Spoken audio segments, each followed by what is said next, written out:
Hello and welcome to the Coach's Corner. I'm your host, George Zayas, along with my partner, Coach Dave Sieve in the house. Welcome to the Coach's Corner. Nice shirt, man. It's an honor of heavyweights because we're going to look at two heavyweights today. Oh, my God. I'm excited, man. This is going to be good stuff, man. We got some really cool stuff going on today with the heavyweights. And you mentioned Deontay Wilder and Tyson Fury, and that's who we're going to be covering. Are we covering the first fight, the second fight, or both? We're going to cover them both, and I'm going to basically what we're looking at is to do a Coach's Corner simple breakdown. So pretty much all the techniques that I talk about on Coach's Corner they're basically going to be there they're basically going to be there, and we're going to be able to show how they're relevant, how they come up in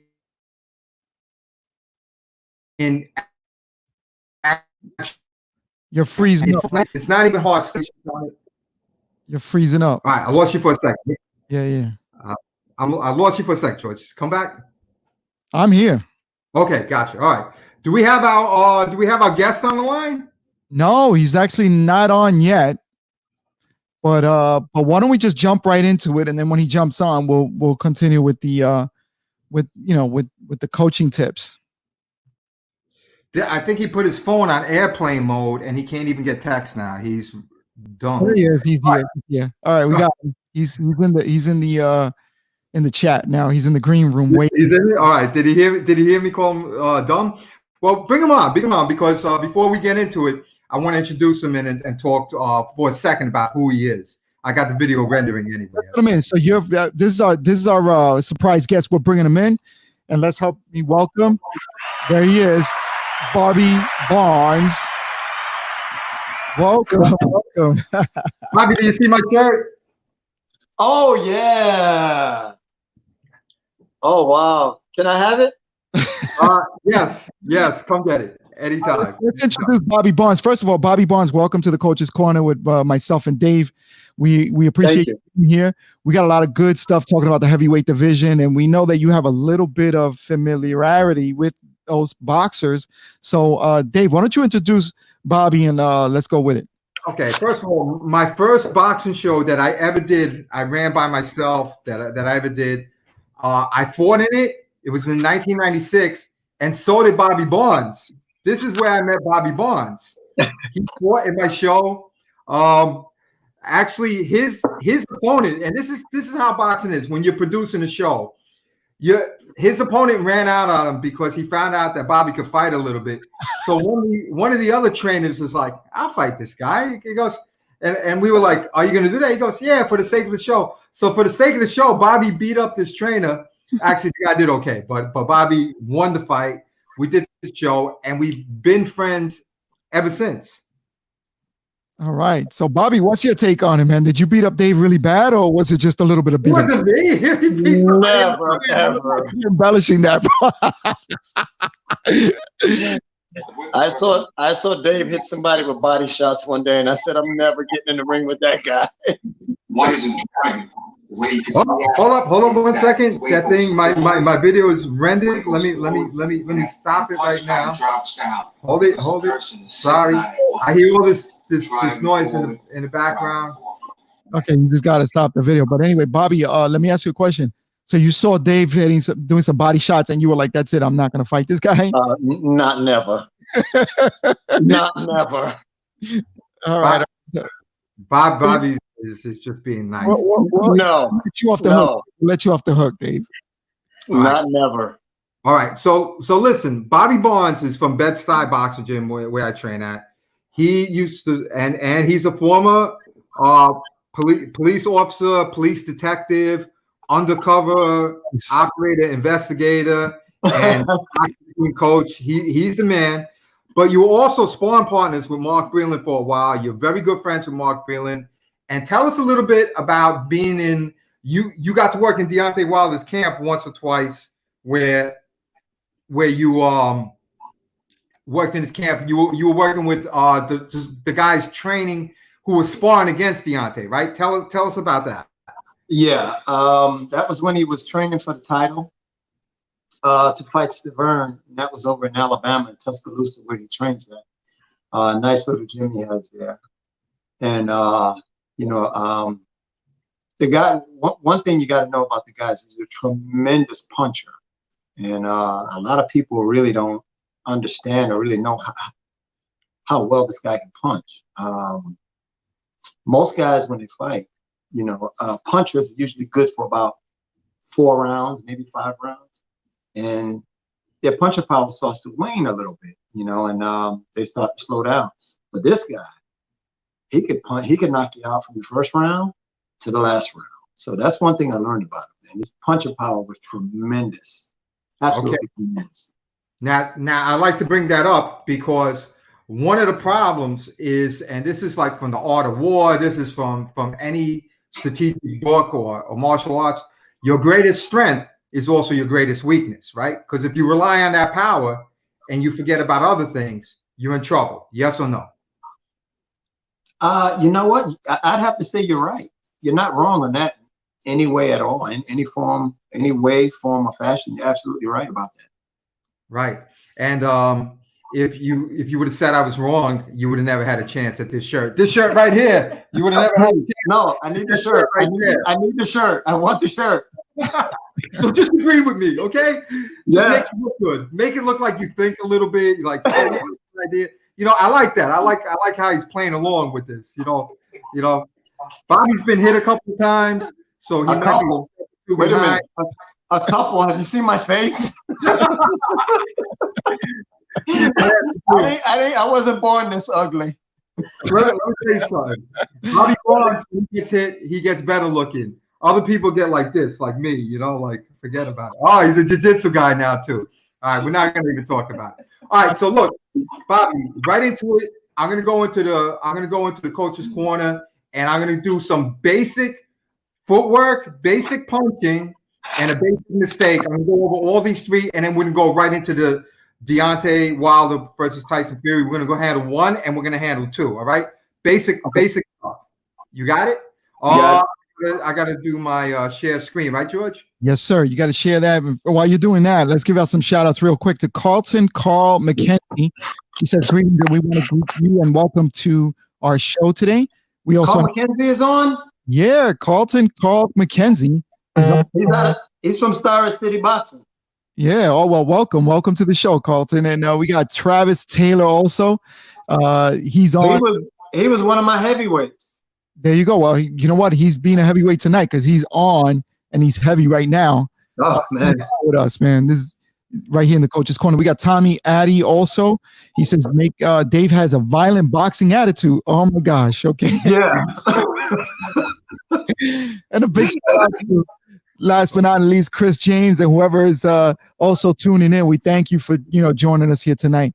So why don't we just jump right into it? Dave, let's put up your screen. And ready, George. Ready. Let's go for it. Do it. Let's go, and I'll stop it a couple times. A whip versus a drive. We're talking about straight punches. There's 2 basic types of punches, too. Right? One is a driving punch. The way you can see that is that the weight goes forward.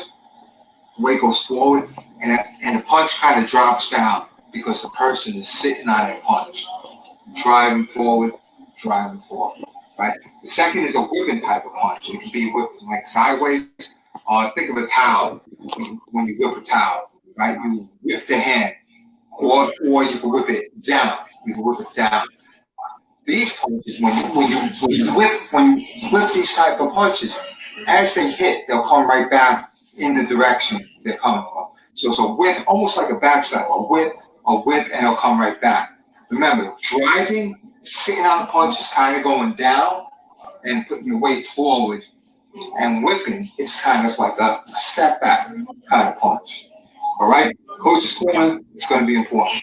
Simple is going forward. All right, now this is what we're going to go with the basic footwork. Real quick, Bobby Barnes, Muhammad Ali, did he throw a whipping punch, a whipping jab, or a driving jab? Oh, he was pure whipping jab. Exactly. And that's what I'm talking about. All right, so let me talk about basic footwork. Let's just take a quick look at it. Is going forward, going back, and then of course doing fast. When you go to the side, the same applies. Of course, you can go to the side just walking back or walking forward. That's fine. All right. The more, okay, just get forward. If you turn sideways, you're pretty much running away. You're not able to punch. You're pretty much running away to get back into a stance for the most part. If you sound like that, some people can fight going sideways. Very, very rare. It's a different type. It's mostly for the inside. That's mostly for the inside. Okay, but as far okay, that's okay. All right, I might have edited this a little bit wrong. So a real crossover. All right, let me go. All right, let me just switch this a little bit and see if I can. I want to get there. Yeah. All right, sorry about this. Keeps you in good crossover. Good footwork. Here we go. Try it. Going forward, going back, keeping in balance. All right, this is the way it's started from. Sorry about that. Things on point. Both feet move. Your stance moves with you. Okay. When you're going side to side, you want to keep your stance also. Simple moves. Simple moves. Also, you can walk by keeping your stance. You can walk forward. You can walk back. These are acceptable methods of moving your feet. Okay. Sometimes you go to the side. Usually, if you go to the side, it means you're running away and you're not in a good position to punch because you're usually punching like that. That's usual. Okay. The fancier footworks are this. Rear crossover. Rear crossover is when you want to move out of the way, going to your left, right? And you can do it with the jab as well. You can do these types of things. Let me see. And you can do it with the jab as well. Right? Moving to your left. An L step is going back and going to the side. The reason you want to do that is you don't want to back straight up and get hit, have the guy running at you, so you come to the side, right? Or you can do it simply like that, okay? So with the importance of the L step is that you're still in stance and you're ready to fight, all right? So rear crossover, L steps, and all the other stuff is called a good football. Common mistakes. One of the common mistakes. All right, this is my pet peeve. George has heard me say this. Robbie Barnes, we talked about it a little bit. I'm just going to go into it. I just hate when people step with one foot and they don't step with the other. Driving in with my jab, letting my stance change, and then for me to throw a right hand, I have to change levels. Some people do that on purpose. That's fine. But you have to do it on purpose, and you have to know that the person's going to move. If I go like this, I change levels, and they step back, I have zero chance of getting it, and I'm not comfortable. Also, when some people are trying to go back, but they're driving forward, but then they're trying to pull back, it'll turn into a little bit of a mess. They have I think we lost. Kind of pop. It's better to do a whipping punch that you get back out of the way. So these are the type of things that happen. Also, you'll see if they don't move their feet together, if you don't move your feet together and move in the stance, you're going to get in all kinds of different positions. You're not going to be able to move. You're not going to feel comfortable closing the distance to my fighter, bringing your stance. You're going to find yourself reaching for punches. Somebody's going to be on the inside of you, and you're not going to know how to handle it because you're not adjusting your stance and your footwork to move with you. So these are basics and basic mistakes on footwork. All right. Are we there? Are we good? Yeah, we're good. Here. Okay, so these are the things I covered. This is basic footwork. Bobby, I mean, do we need anything else for footwork besides that? Like, there's nothing fancy with the heavyweights, you know? No. The person that had the one of the best footwork ever was Muhammad Ali. Muhammad Ali's footwork was impeccable. You know, you had guys like Greg Page, who had good footwork as a heavyweight. Larry Holmes had good footwork. He didn't get a lot of credit for it, but he had excellent footwork and excellent balance with his punches. Okay. But Muhammad Ali's footwork was impeccable. Excellent. So, George, give me back the screen. We're going to go right into Wilder Fury 1. You got it, brother. Okay, first punch of the fight. Let's see it. All right, and as you can see, he pushed his left foot out, barely moved his right foot, and came back. This is fight number 2, right? This is the second fight. No, this is fight number 1. Okay, fight number 1. This is fight number 1. We're gonna go. Yeah, we got to go with the first fight. Okay, so right off the bat, the first punch of the fight is that Wilder steps forward and steps back. Exactly what I was talking about. Okay. Now here's Fury's strategy. Look at that. That's an L step, right? He's going to keep his distance, go back and forth, and if Wilder gets in, he's going to hold him, right? Also, he feels that Wilder is an emotional fighter. I don't know if he is or isn't, but he's going to tease the bull to make him angry and just play with him, right? And here's Wilder's first right hand of the fight, okay? So right away, there is Tyson Fury's thing. He's doing L steps, basically get out of line. He's controlling the distance with simple back and forth footwork to stay away out of Wilder's right hand. He's going to get Wilder angry sometimes by putting his hand behind his back, sticking his tongue out, trying to get him off of his game. And anytime Wilder throws, Tyson Fury is going to duck to his right. That's pretty much it. And let's continue with it. All right. Now let's talk about that whipping jab. If you look at Tyson Fury throws a snapping jab. He does not step into it. He whips the punch. All right. And he does the appropriate footwork, which means that he's going to stay back. You see that? He's slapping. But it's still a jab. Muhammad Ali slapped too. Right? And you see that he's in nowhere to be there.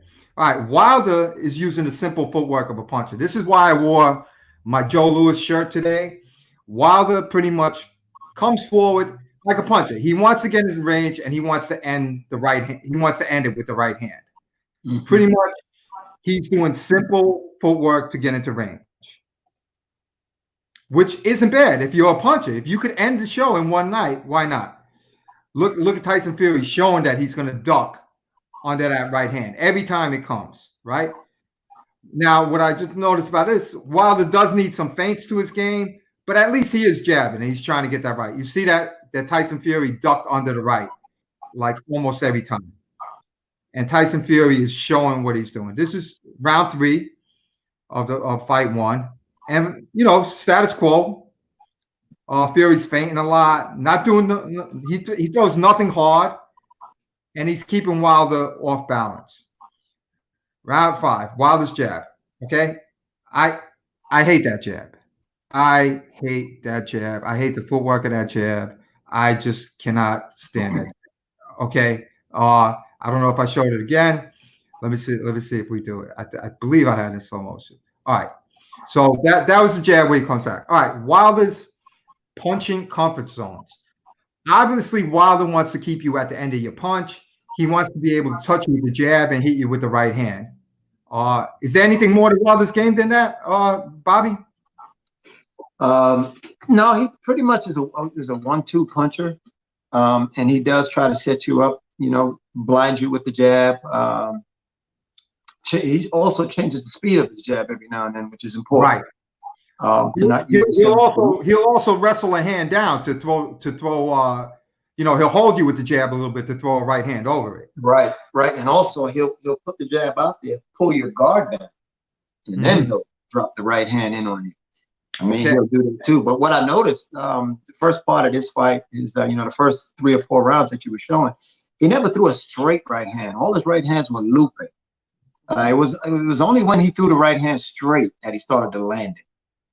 Okay, well that's a good point, and let's take a look at where. So right now, this is what Tyson Fury is playing around with. Is he's staying at the edge of Wilder's comfort zone, and then doing L steps to go to his right, and doing simple footwork to go back and forth out of it. So let's take a look at it.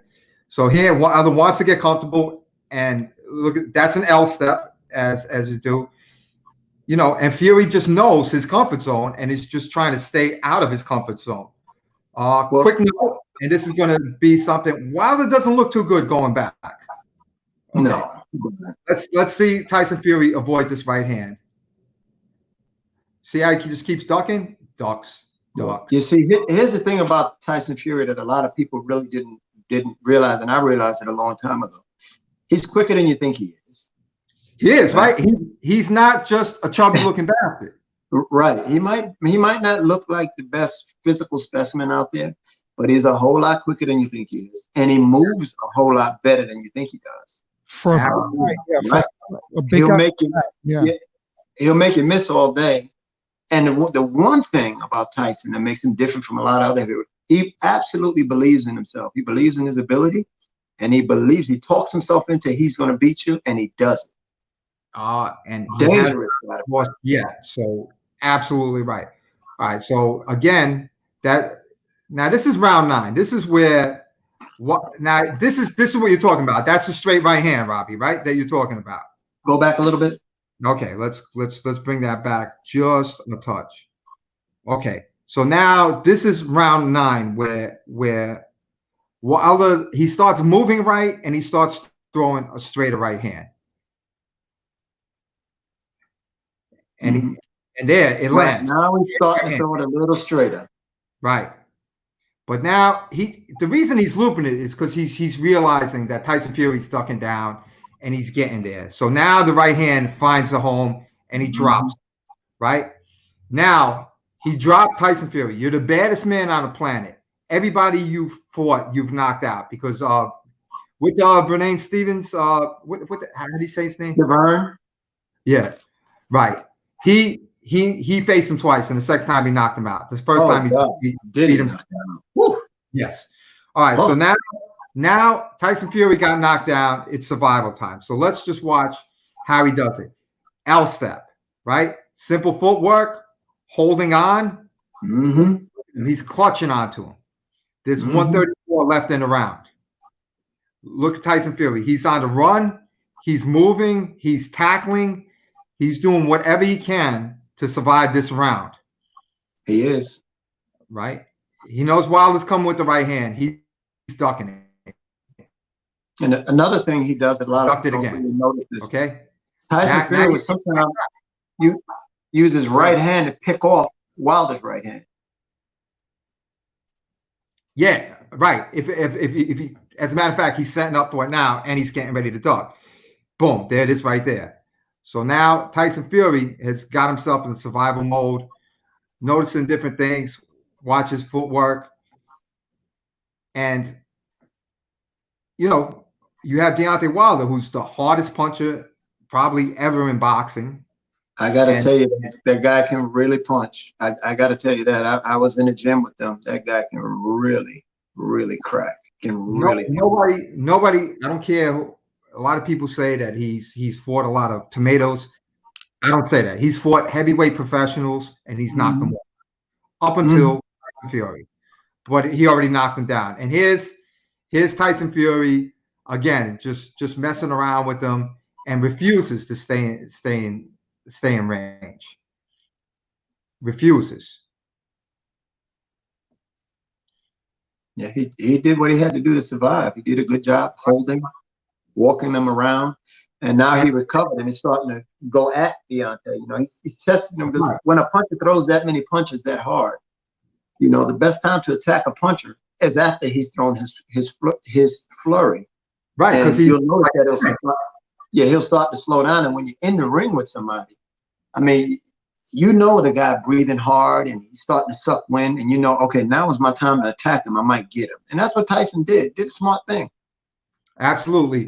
And this is important. He actually, in the 10th round, he got knocked down in the 9th. He comes out and he starts to push Wilder back. So here he is pushing Wilder back. And this is what, like with footwork, I went over the footwork, right? Wilder does not move back in a good stance. Like when he moves back like this, he's not ready to punch. You know, you have to be ready to punch. And look at how Wilder's stance is. As he's moving, he does not look ready to punch. Meanwhile, on the other hand, Tyson Fury is very comfortable on his feet. Now, okay, this is what I consider good footwork. And let's look at this sequence for Wilder.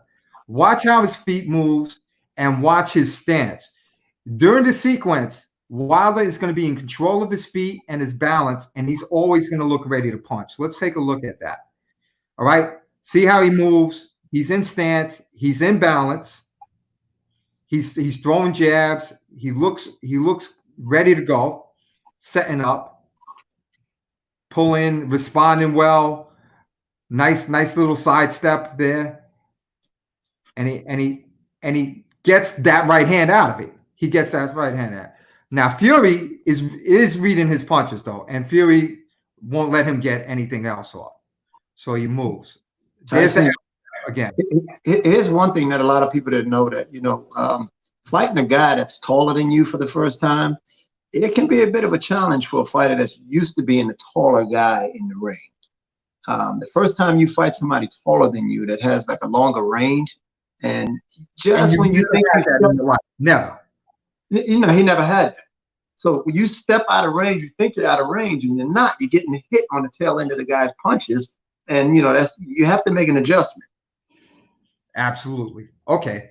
So now, for the rest of this round 10, Tyson Fury is basically see what I mean? I don't like the way Wilder is moving there. He doesn't look ready to punch. He doesn't look in balance, and I don't like that. And well, the size difference, I mean, there's a good size difference there when you see the guys together. And he used his size in the second fight. We'll talk about that when you get to the second fight.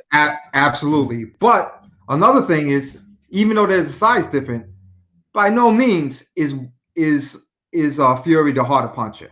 No. I mean, the guy who has the power is Wilder. Deontay carries dynamite in that right hand, man. Matter of fact, he carries C4 in that right hand. Yeah, absolutely. So now here's Wilder and Fury, and look at this. Fury knows that there's no threat when Wilder backs up. Take a look at this sequence right here. This is still round 10. And look at that. Wilder backs up, and Fury's just laughing at him because he knows there's nothing. He's just toying with him. He does his little L step. He's fine. Okay, round 11.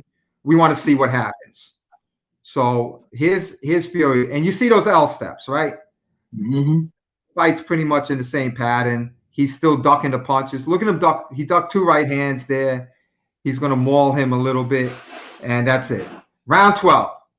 This is what saved this fight. What saved Wilder. What saved the United States from the Gypsies King. It saved this championship. Okay. So this title. Okay, who is the baddest man? And what I like about this is that you see Wilder in balance. Right. That is it. I got to tell you, anybody else, the ref would have stopped the fight right here. He would have stopped the fight right there. I couldn't believe he got up. I couldn't either, but I couldn't believe he got up. So now, can he close the show?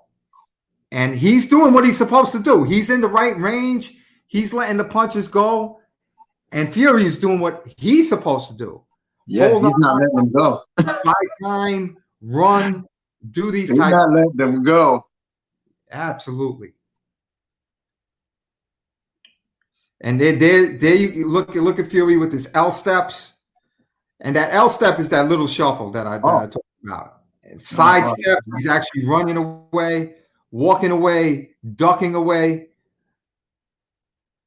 And look at him. He's even still trying to annoy him. Yeah. Yeah. He won this psychologically. He won the fight. He won the psychological warfare. I got to agree with that statement. Definitely. Yeah. And I think right now he won the psychological warfare. You get a puncher that knocks you down, and you get up and you look at him and you laugh at him and you keep, oh man, that psyched him out tremendously there. I think that's what set him up for that second fight. And I think Deontay Wilder knew it. And, that was round number 13, 14, 15. You know what I'm saying? It just kept going. And that's when Tyson just got stronger, in my opinion. Yeah. Okay. So now let's just take a look. And this is what I'm talking about. Proper footwork and keeping your stance.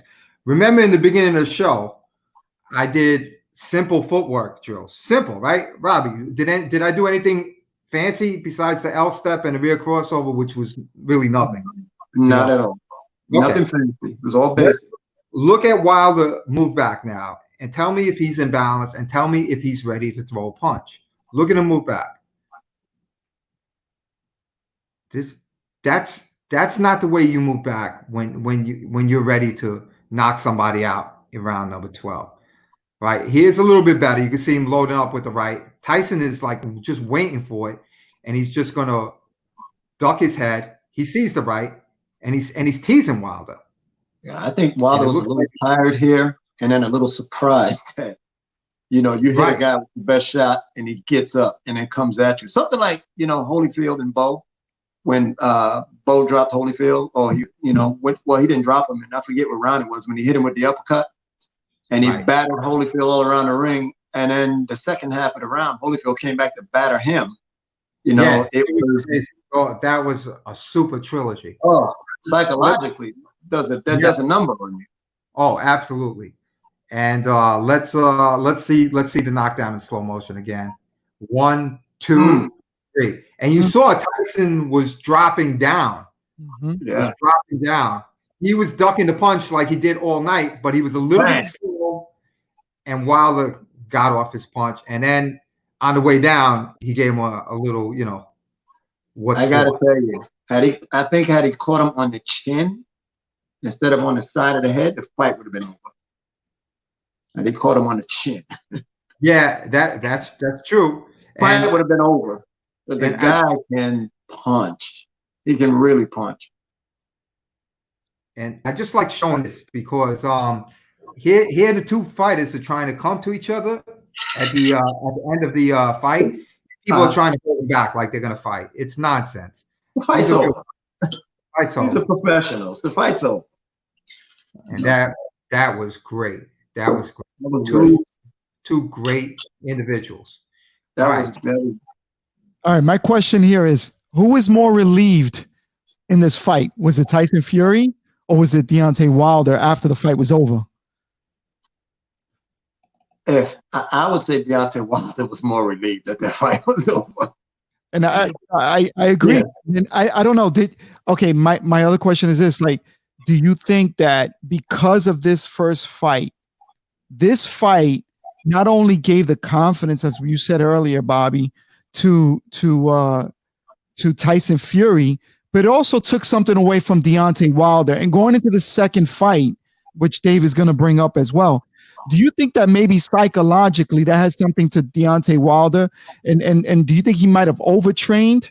Because the excuse of wearing a heavy outfit, I think, was just poor. I don't buy that, for one bit. I gotta say, it might have been nerves in the second fight, but also in the second fight, Tyson came out and jumped right on him, which probably surprised Deontay that Tyson would come right at him. Normally people don't go at a puncher. Who ever went out there and attacked Mike Tyson? Nobody did. Who went out there and attacked Rocky Marciano? Pretty much nobody did. You don't usually attack a puncher. But somebody did, and I think what Tyson discovered was that the best place to be sometimes is in the eye of the storm, not outside the storm. Oh, that's a great analogy. That was good. Wow. Who says boxers are dumb? This guy. Who says they're not handsome? This guy's now, really good. Now we're gonna go into the second fight because I have some questions about the second fight and the stoppage and all. And Bobby, maybe you can help me because you know Deontay and you've worked with the camp and stuff like that. Maybe you can answer some questions. So you're good friends with Mark Breland. Talk to us about the stoppage. Yeah, well, I want to talk to. Should we show the fight first and then we talk about? All right. Well, before we show the fight, I definitely want to talk about a couple things. One is let's look at the first fight. One is Deontay Wilder showed, for the most part, he doesn't go good going back, right? He doesn't do it. Another thing that he showed is that he just doesn't have good footwork. So the person with good footwork is going to go well. Now, there is a change. Tyson Fury went with Sugar Hill. Sugar Hill Stewart, right? And nephew of Emmanuel Stewart, who was one of the greatest trainers that ever lived, Emmanuel Stewart, right, of all time. So now you're talking about. All right, so now he's going with Sugar Hill. There is a difference immediately, and I'm going to show you that difference. The difference is he's not throwing a whipping jab anymore. He is stepping into his jab in the second fight. Right? Also, since he found out that he could rough up Deontay in the first fight when he started pushing him back, he roughed him up more. Oh, he used what he should have used. A big guy. He fought like a big guy the second fight. The first fight, he fought like the small guy, and he was doing more avoiding, trying to bide his time and wait till he got his opportunity to try to get his punches off. I'm guessing he was hoping maybe Deontay would tire and he'd catch him late. But, you could see in the 11th, 12th round that Deontay did slow down a little bit. But then in the 12th round, he landed that C4. And, the fight could have been over right there.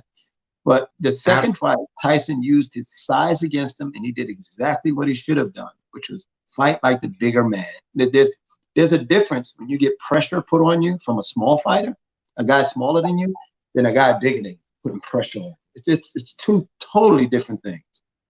And what about the form? And Muhammad Ali did the same trick. He would grab your head, pull it down, and lean on you. Like that bothers your neck, that bothers your stance, that makes you tired. It's definitely something that Muhammad Ali used, and pretty much all good fighters know how to wrestle a little bit to tie you up and to bother you. Hey, look at Roberto Duran. Roberto Duran used grappling to get inside and just maul you to death. And Roberto Duran would use his head and his elbows too, by the way. I didn't say that, you did. Yes, but so did all the people who ever fought him. All right, George, ready? Let's go into it.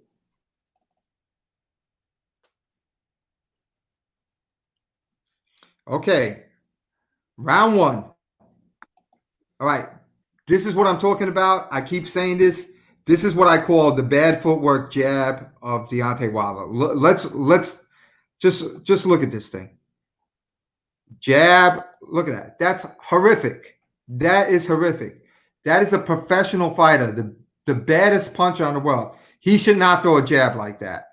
But it lends to the same thing that you said earlier in this podcast, that you mentioned that he was relying too much on that right hand.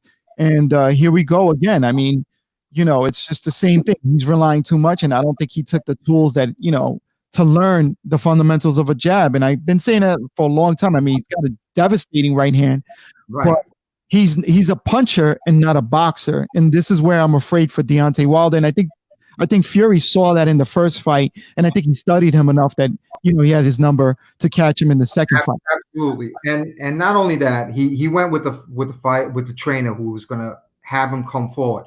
So that's what I call the bad footwork. And George, you and I have done broadcasting with the amateurs. How many times have I said this is the bad footwork, like with the amateurs? A million times. And let me tell you always mention to bring both feet when you're jabbing, and you see Deontay kind of dragging that back feet, and I think that's where that's what you're. And look at him; he's in an extremely wide stance. He's not ready to go forward or back. He's not ready. He's just in a split. So basically, right. Unless you're somebody who trains like that, you're not ready to fight like that. And believe me, he does. Here's the thing: he's pretty unorthodox, and that's just his style. When Muhammad Ali came out of the Olympics and he went with Angelo Dundee, everybody said, hey, make him stop pulling his head back. Make him stop doing this. Make him stop doing that. Angelo said, leave him alone. Sometimes you ruin the essence of a fighter when you try to change him too much. Okay. Fair enough. I like that. And somebody should defend him, because I'm not going to defend him right now. But even though I love Deontay Wilder. Okay. He does not have the best footwork and the best balance. He does not. But Mark took a guy with his ability and first of all, his jab is really hard. A lot of people don't realize that. And if you look at a lot of his earlier fights, when he hit guys with that jab, they didn't want to get hit by it anymore. And that's absolutely. But this this is what I'm talking about with footwork. This is what I'm talking about with footwork. When I talk about footwork, you have to punch somebody, you have to get there. And you have to get there in the proper stance. And just watch this jab right now. Look at that. That's horrific. Okay. All right. Now Fury's coming forward early. Now look at Fury's jab. Look at Fury's jab. He absolutely surprised him. Right. Now, for a second, now the thing about Fury's jab, I'm going to just say it again. Remember what I said in the beginning about a whip versus a drive. Fury's doing a driving jab, meaning he's stepping into it. Watch when he misses, which direction his hand goes. Oh, hold up. I didn't bring it back enough. Hold up. No, you're right. Fury did out jab Deontay in the second fight. There's no doubt about it. He out jabbed him. But watch his jab. See, which way did it go? It went down. All during the first fight, when Fury missed with the jab, it popped right back up because he was throwing a whipping one. Now he's stepping into it and he's throwing that. But right now, here's where I thought Wilder was going to do okay, because he kind of looks comfortable walking back. See, he's moving back. He's in his stance. Right. He looks strong. He looks ready to go. Looks like some adjustments were made to his stance. Now here's Wilder coming in, but now this is something that's hard. And Bobby, I talked about this with George many times. This is my first time really talking about it with you. What do you think about the art of punching as you're going back? Not too many people can pull it off. No. You had guys like Ray Robinson could do it. Archie Moore could do it. Muhammad Ali could do it. Ray Leonard could do it. Those great fighters like Benitez. I mean, those guys can punch you going back. What about Deontay? Well, once he goes back and he plants that right foot, that's when he's dangerous. If you look at that fight when he fought the kid, I forgot the guy's name, when he knocked him out and they had to carry the kid out on the stretcher. He was backing up to the road. It was like a pole. Yes. So, right. He backed up, and once he plants that right foot, then he turns that right hand, and he's dangerous when he steps back. When the right hand puncher is stepping back, as soon as his foot hits the ground, he's dangerous. Okay, so let's take a look at him moving back. And now he was trying to throw some punches here. And there's that Tyson jab. Right. And he doesn't look. Tyson pulled out of range. Right there. And that's the turnaway slip. I did cover that in Coach's Corner, by the way. That's the turnaway slip. That was about a week ago, right? Yes. All right. So Wilder didn't land that right hand in the round. So let's give him credit for this. It didn't land clean because Tyson was turning at the time. Right. All right. And this is what I'm talking about. There it is. Right. And you see the hand go down. Now, round two, I'm going to cover every round of this. All right. Status quo. Still putting pressure. Seems pretty comfortable. I got to have that half footwork jab. I have to. And Tyson's also this fight. Tyson showed a long guard with his left hand extended out. He showed a long guard in this one. Absolutely. Okay, good. And that's something that he does. And he also is ready to push back with that. Okay, thank you. There's your long guard right there. Okay. And now,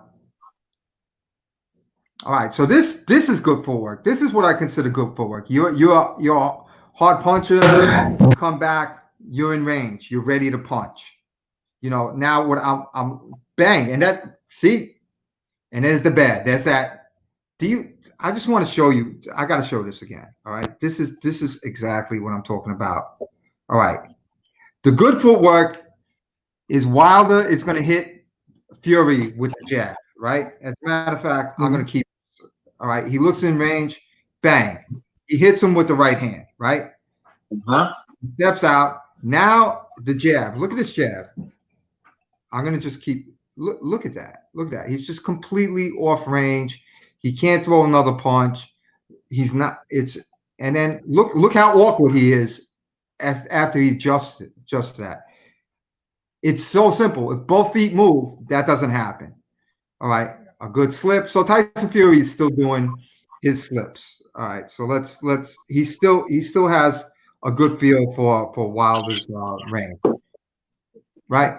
He's still doing this ducking thing to the right. He's doing okay with that. All right. Tyson Miss. all he had to do was stay out of the way of that right hand. Right, because that's the widowmaker. That's that's the angel of death right there. It absolutely is, man. So let's take a look at the end of round 2. His Fury, and also with the long guard, he knows that Wilder is going to shoot his right hand over his extended left hand. So you will see that punch coming. He sees it coming. Boom, he ducks 1, ducks 2, and then bang, he hits him with the right himself. Then he puts pressure on him and starts to maul him. Right.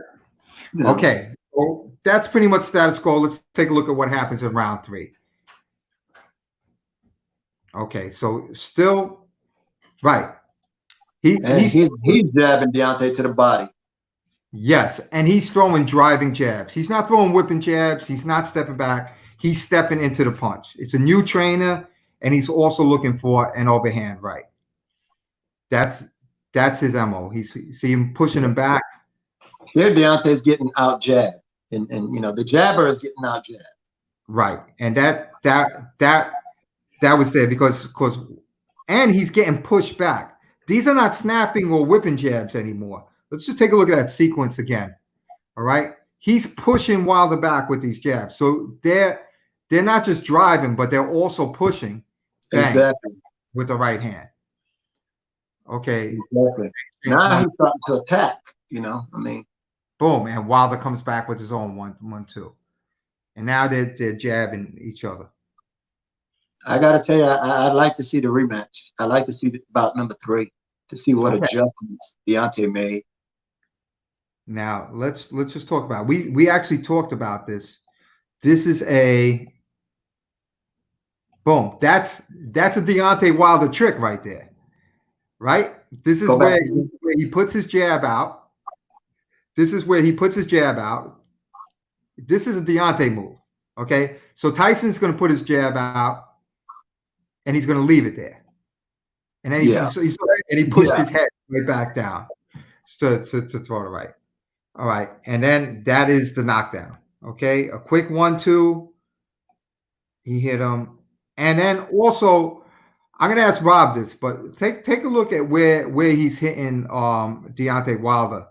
It seems to me that Wilder is doing the same type of slip that Tyson Fury is, but Fury is throwing more of a hook to his punch and catching him on the temple and the ear. Yes or no? Correct. Okay, so let's take a quick look at that. This is the knockdown coming up. Bang, and this is, I believe, where he bloodies his ear. He caught him right on. Caught him on the ear. Right. That was the 3rd round, right? If I'm not mistaken. Right. That's round 3. That's round 3. That would mess your equilibrium all up. You see, his legs are gone. A mess. Right. And that, you know what? That punch there was that hurt him. Right. And here's the second one, which they called. Oh no, that's the first one. And he hit him like in the ear. Right. Yeah. And then all of a sudden you see his ear is ringing with blood. Yep. So I'm thinking that Tyson Fury, who doesn't close his hand, I think he kind of had it loose or caught him right in the ear and busted an eardrum. I don't know. Was it confirmed that he busted an eardrum? It wasn't. No, the eardrum wasn't busted. It was a cut right here, and they stitched it up right here inside the ear. But so the eardrum wasn't busted. It could have been very well the same thing, whether it was busted or not, because he kept getting hit there in that ear. And it did his equilibrium on. I don't care what anybody says, because let me tell you, after the 3rd round, I was worried for him as a boxer. Oh yeah, and we're going to talk about that later as Dave continues with the tape. Okay, so here we go. So now we come in round 4, and his equilibrium is a mess. He's not comfortable backing up, finding a range where he could land that right hand. But meanwhile, Tyson Fury is very comfortable. And this is what we're talking about. His balance looks completely off. I think I put this in slow motion. Even though they called it a slip, he did get hit in back of his head, I believe. Yeah, he got hit in the back of the head, on the side of the head. He got hit everywhere. He got hit right in the ear again. Do you see that? Did I show that? Can you see it clear enough? Look at where he's going to get hit. Right there. He gets hit in his ear again. It's like, you know, if he can't hear Tyson Fury's name after that, it's not because he's scared of him. It's because Tyson hit him in the ear again and again. Bang! You saw it right there. And now, yeah, he falls back and he trips, but he is off balance. And he's look at him. He's just not right. I gotta say this. Sometimes, you know, your fighter comes to a fight or to the gym and just doesn't have it. You know, and I think it was just an off night for Deontay, and I think that he just didn't have it this night. You know, that's why I'm so interested to see the third bout between them, and I think that would settle it. I would like to see Deontay do a little bit more training with footwork. All right, now look at this back slap. Tyson just missed with the right hand, so his hand is on his right hand is on the left. You see this back slap whipping punch? He's about to essentially back bitch slap. You know, like I don't really want to say it like that because these are professional fighters. But look at this back slap he throws. Like, you know, and I put it in slow motion. You know, Muhammad Ali would hit with open hands too, and nobody said his punches didn't hurt. Yeah, you know, that is something to be said for. He backslapped him, and that was hard. Okay, round 5. There's another punch on the ear. Right, and let's take a look. He comes right out, and this is a problem because this is the beginning of the round, right? You're walking over. This guy is jumping out. He beats you out of the corner, and he just jumps in your face, hits you, and now you got to go the whole round with it. Let's take a quick look at that. Yeah, pow. Yeah, right. Sometimes that, you know, a fighter being in the center of the ring before you has a psychological effect. Like you look at Sugar Ray Leonard when he fought Marvin Hagler. At the beginning of every at the beginning of every round, where was Ray? He was running out. Center of the ring, while Hagler was just about to come out of his corner. So he commanded the ring before Hagler even got out the corner. All right, and this is some of the roughhousing tactics that you and I talked about. Look at this. He's uppercut, lacing him. Yeah. I mean, he rubbed laces in his face. I mean, he was using his size and his weight to fight him. I mean, what did he come in, like 20 pounds heavier in the second fight? Oh, was it 20, 26 pounds? So yeah, it's something. I know it was above 20. Well, they both came in heavier. Yeah. But Tyson Fury decided really to impose his weight. He did. And here's the knockdown in round 5. And it just, and more than it being a body punch, it's not a body punch that he keeled over. It just seemed that Deontay just lost balance. The left hook, he just and then he just falls down. I don't know. Little leg trip. He was squared away, right? Was there a little trip in there? It looked like he tripped, right? Little leg trip there with Deontay's left leg over Tyson's right leg. Can you play that again, Dave? Because it looked like he was squared away too. You know what? He was off balance for sure. He was off balance, and he got hit with 2 left hooks. Ready? Here we go. That's one left hook. There's another left hook, and then the body one, and right over Tyson's right leg. Yeah, I agree with that. Okay, let me see if I can freeze it right there. Oh, there it is. There it is. Yeah. Bobby Barnes is doing some grappling, and he understands that's a leg. That an old season pro trick. There we go. It is. You know what? I think it was just tanglement, and Wilder was just going in a circle at that time. You know, so look at this, more roughhouse tactic. Yeah. And this is where Kenny Bayless gets involved. I mean, he's about to look at how off he is. Look at how Wilder is. I mean, I gotta say, I just don't think he had it that night. He had an off night, man. He just didn't have it. Look at that. I mean, but this is rough. Look at Tyson Fury using his head right there. Oh yeah. What do you think his head weighs? Head, He's 273. Well, how much does his skull weigh? It's got to be 25, 30 pounds, right? If I hit you with one of those, what do they call those kettlebells? Oh my God! No, thank you. Kettlebell food. He's got the head of a size of a nice Thanksgiving turkey. Yeah, there you go. Take that. And then Kenny Bell is I believe. All right. You know what? He should have done this earlier. But he takes a point from him. He gives Deontay a well-deserved rest. You know, and I agree with him. But you know, I think it's a little. Now look at his footwork. This is what I'm talking about. You see how he's just stepping back.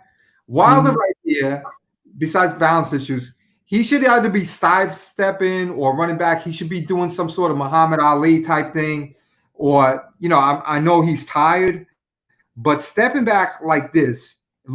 Try to look at the steps of Fury, and look at the steps of Wilder, and you tell me who's going to win this fight. Wilder just didn't have his legs that night, man. I mean, he just didn't have it. You know, sometimes that happens. You know, your fighter goes into the gym, and you know, you have good days and you have bad days in the gym. You have good days, you have bad days in fights. You know, I'd really like to see, like I said earlier, you know, the third bout. You know, to see. All right. So this is going to be our first little bit of an argument. A little bit of an argument. I mean, this is never an argument. Yeah, no, but we're going to have like a little debate on this. All right. I understand that, but you're getting paid. I don't know what the hell he's getting paid, like $20 million at least. I don't know how many millions of dollars. You have a training camp. You know what the first fight was. You know what your problems are. You should have your footwork there. A bad night doesn't cut it. Like you've trained weeks in advance for this, months. You know it's coming. You signed a contract. You're a professional prize fighter, and you have the baddest right hand, probably not just in the world, but probably in the history of boxing, because he knocked everybody out. No, that is a bad right hand. Yeah, can't just have a bad day. Oh, that right hand has got C4 in it. I got to tell you, man. There we go, and that's what I'm talking about. I've been in the gym with him, man. You remember how Mark? You remember how Mark used to punch? Say again? Have you held pads for him? Have you ever held pads for him? Oh no, thank God. Okay, good. No, good. I don't know how Mark did it. Mark's smaller than me. But I don't understand either. I'll tell you what. As far as right hands go, I had the honor to hold pads for Mark once, and I was like, Mark, I said, I know you're many years retired. I said, but I got to feel that right hand. So I put on a pad and had Mark hit me a few times in the pad, and I couldn't believe how much power he generated. Yeah, it was incredible. I held mitts for Mark for years, and like literally the hardest I've ever felt a punch was that guy's right hand. And I was like, you got to be kidding me.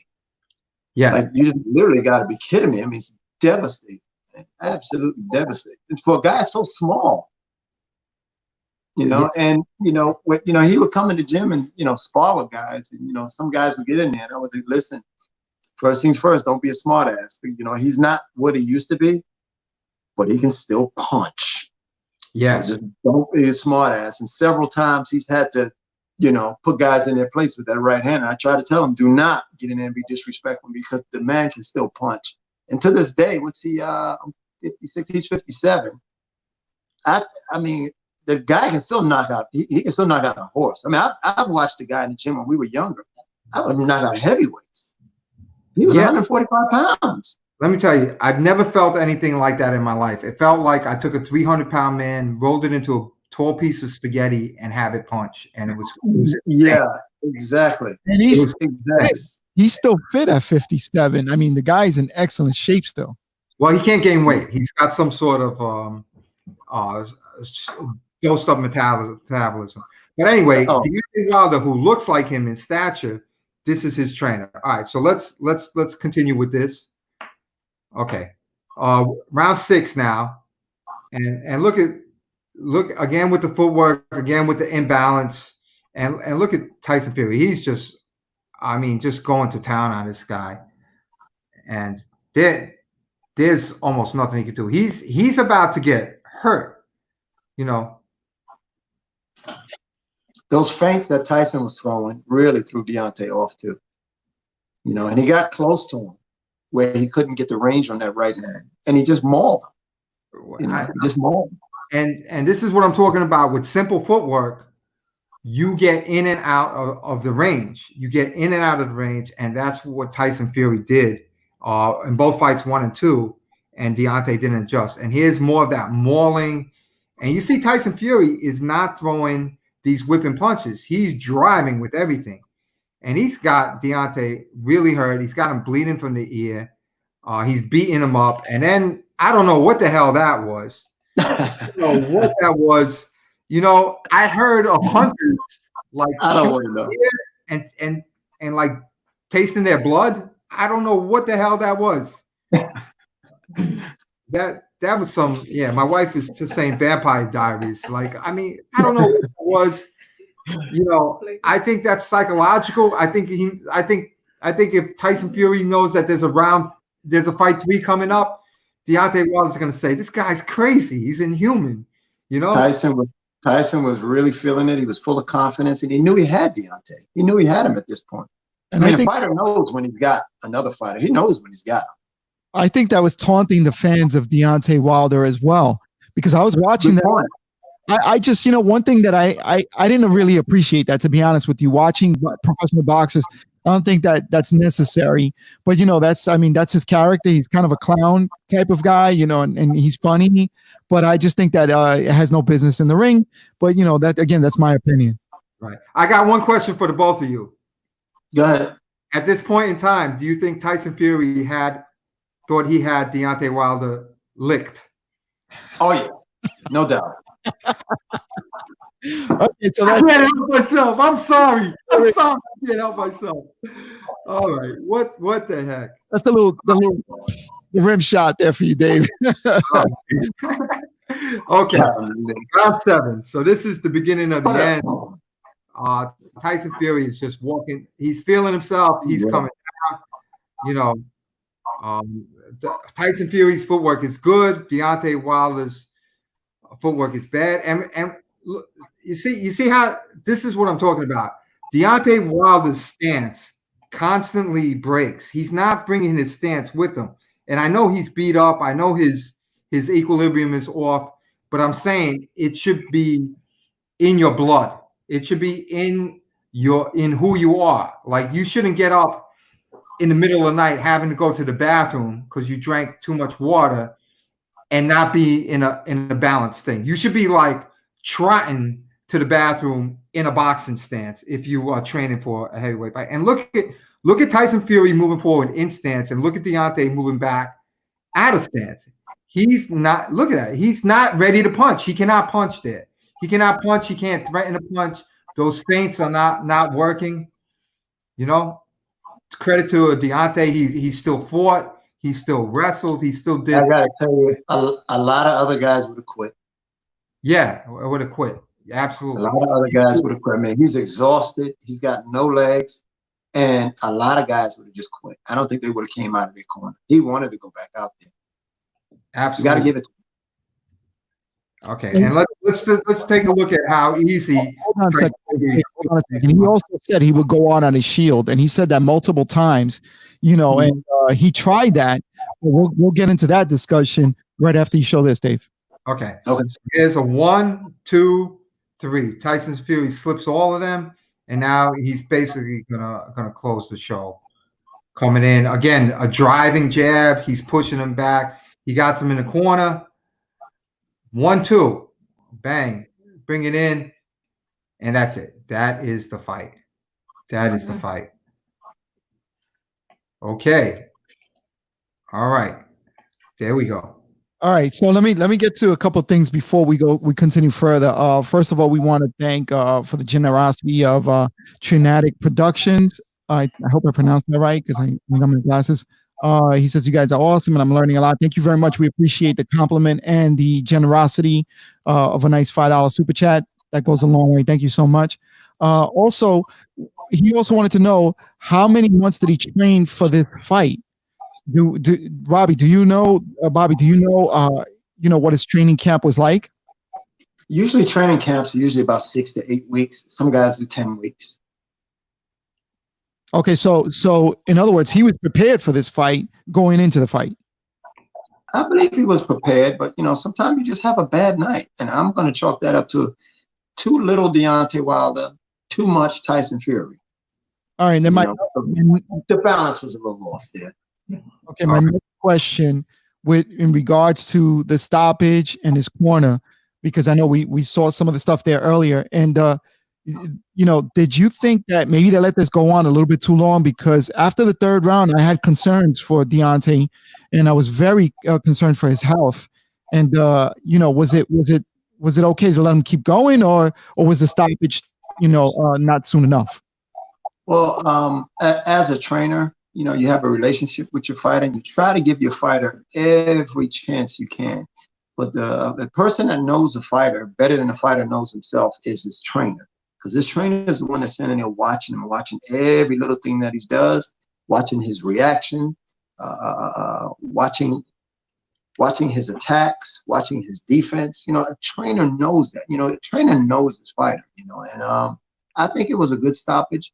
He gave him every chance. He said, "Okay, we're not going to win this one. Let's go back and go back to the drawing board and fight another day." I agree wholeheartedly with that. The only thing I disagree with, and not I'm not saying that like he didn't have a bad day, because obviously he had a bad day, but I'm saying that he didn't train in the proper manner to have a good day, and Tyson Fury did. And the way Tyson Fury did, he took fight one, and he did things that worked in fight one, and he took out things that didn't work in fight one. So fight two, he had built up momentum, and Deontay Wilder should have seen the things that he messed up in fight one. You know, I think he thought it was going to be another fight one, and he'd land a few more right hands and close the show. That's what I think. You know, I think you're right. I think you're absolutely right on that one.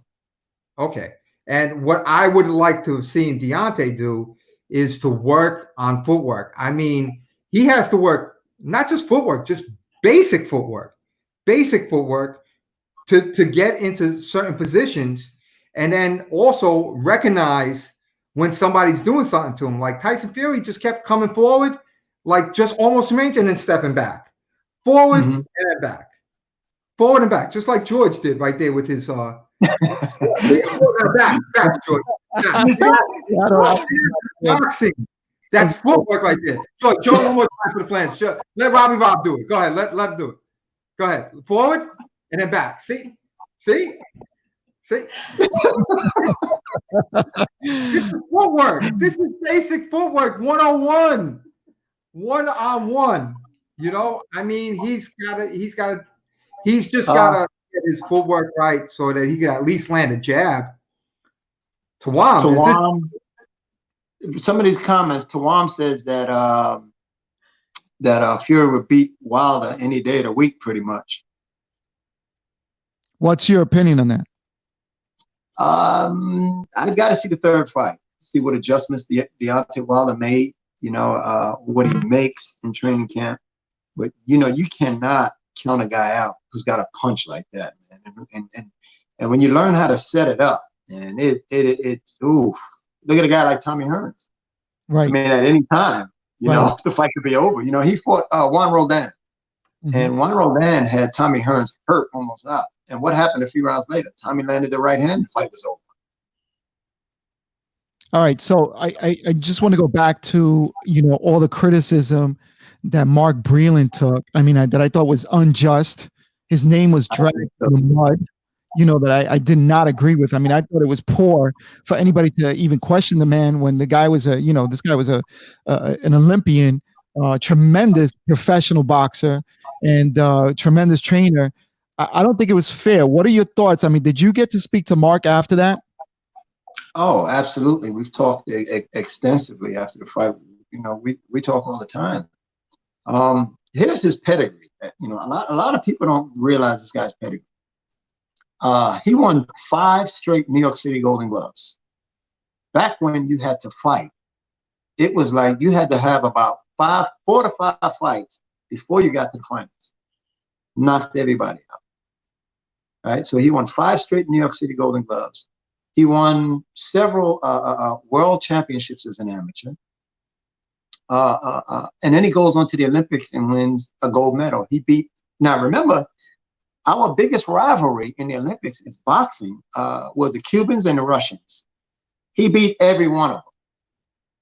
Every one of them, including Konakbayev, who was considered the baddest guy on the planet at welterweight. Mark beat him up, dropped him in the first round, and then just beat him up the rest of the fight. And then he wins 2 world titles. So, you know, the guy knows what he's doing.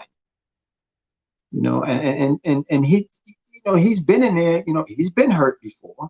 You know when your fighter's had enough. And as a trainer, I would hope that my fighter would understand and not hold it against me.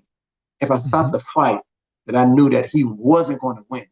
It's not that I'm not confident in his ability, but right now you're not having a good night. It's okay to stop a fight and come back. Yeah, and besides all that bad footwork, he was that ear rupture or whatever the heck it was, messed with balance. He wasn't even standing right. You know, no, he was not standing right. He had zero chance. What he did have a chance of was to get really hurt badly and mess up his career and his brain cells. And he did exactly what a trainer is supposed to do. And if you're a Deontay Wilder you know, fan, I would say, you know, because I know some of them were saying things that were just, you know, crazy and just they didn't get it. You wouldn't want your fighter to get hurt. I mean, I know I wouldn't. And you know, I'm a fan of both these guys. I would never want any boxer, period, to get hurt in the ring. That's not what boxing is. Boxing is a sport. It's not a blood sport for you die in the ring. That's crazy. You know, right. Nobody needs to die in the ring boxing for everybody else's entertainment. Nobody needs to do that. I mean, they've had several boxers that have died, and it's tragic. Exactly. So for any fan that would criticize Mark Breland, you're way off. You just out of touch with the sport. You have no clue. You know, you don't want these guys going in there. You know, this is not the times of the Romans. You know what I'm saying? So absolutely right, George. I would like to say one thing. Carl McKenzie said, teach him how to dance. You know, that'll help him with his footwork. Yes and no. Yes and no. Yes, Deontay could dance. He could obviously move well, but you have to do some real basic footwork. And the basic footwork is being comfortable in your stance, bringing the stance to the other fighter, adjusting your stance to the other fighter, adjusting your angles, and moving around in your stance so that when you get there, you can deliver the punch, right? Or you can deliver the slip, or you can move and understanding that. And Tyson Fury understands that well. Yes, Deontay, he does. Not so much. Tyson had the faster feet. So, you know, Tyson, like I said earlier. Go ahead. Go ahead, Dave. I think he froze. No, I said that's all I got. But was Tyson Fury named after Mike Tyson, by the way? Yes, he was. Yeah, he was. Or Tyson Chicken? He's far from being a chicken. That's for sure. Oh my God, you're horrible. That's two tonight, Dave. No more.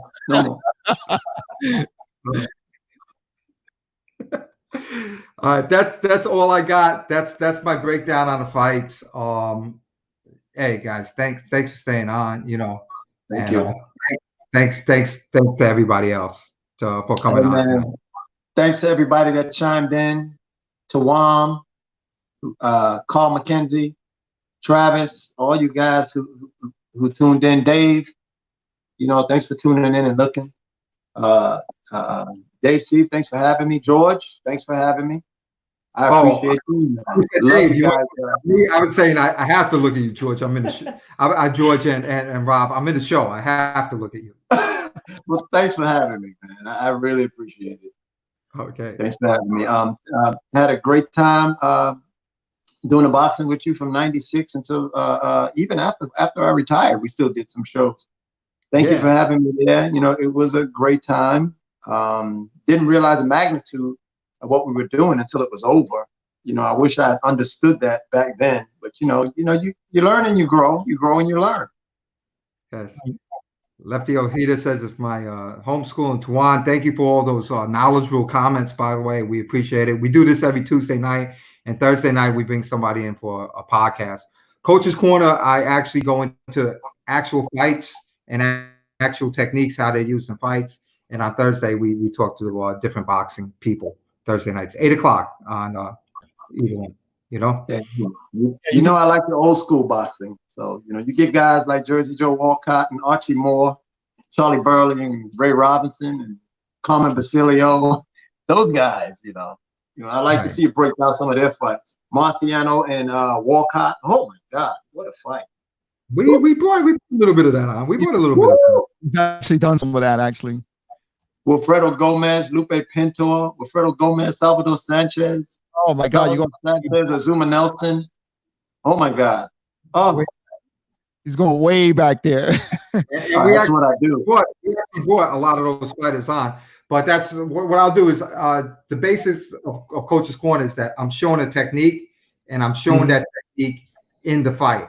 Obviously, when I show it myself, it's not that great because I'm a coach and I'm old, you know, and I was never a great fighter, but I'm a decent coach and I can point it out, you know. So let's do that and we'll point it out. Yes, sir. You know, Tawan, we're gonna bring in other coaches as well. We're going to bring in coaches. You can vote for other coaches. Bobby Bonds is way too. I'm losing you. Yeah, we're losing you there, Dave. I think his timer, his timer on his Wi-Fi is running out. All right. So good night, fellas. Yeah, all right. So let me wrap this up. Thank you again, Bobby Bonds, for joining us tonight, man. We appreciate you. We appreciate you that tuned in tonight as well. We appreciate the super chats. And remember, we're on, like Dave said, every Tuesday night at 8 o'clock for the Coach's Corner. And Thursdays, we have the Smoker Talk podcast where we bring on a guest as well. And we chop it up with a little bit with some boxing talk. So join us again on Thursday at 8 o'clock. And we hope to see you all guys there. Thank you so much again for your generosity, for spending an hour and 20 minutes almost with us here on the show. And again, thank you so much. We'll see you guys on Thursday at 8 o'clock. And this is the Coach's Corner. Good night now. Coach's Corner, you're a knockout.